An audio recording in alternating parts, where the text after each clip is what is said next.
বাড়িতে কিভাবে সহজে ম্যাঙ্গো রাবড়ি কুলফি বানাতে পারবে সেটা তোমাদের সাথে শেয়ার করি। চলো, আমটাকে গ্রাইন্ড করে নিতে হবে। গ্রাইন্ড করে নেওয়ার পরে দুধটাকে অনেকক্ষণ নেড়ে চেড়ে কমিয়ে নিতে হবে। আমি এখানে মিল্ক পাউডার ইউজ করেছিলাম থিকনেস আর ক্রিমিনেসের জন্য। তারপর আবারও ভালো মতো নেড়ে চেড়ে দিয়ে দিতে হবে সুগার সিরাপ। তোমরা এখানে যে কোনো সাবস্টিটিউট ইউজ করতে পারো, চিনি বা গুড়। দেন আমাদের most important ingredient, hero ingredient, সেটা হচ্ছে ম্যাঙ্গো পিউরে।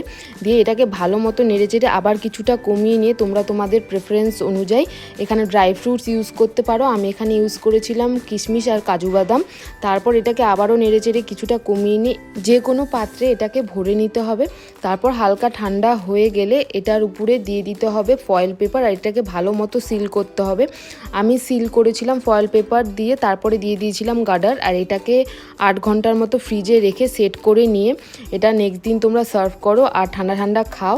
আর আমাকে জানিও কেমন লাগলো। দেখা হচ্ছে নেক্সট একটা ব্লগে।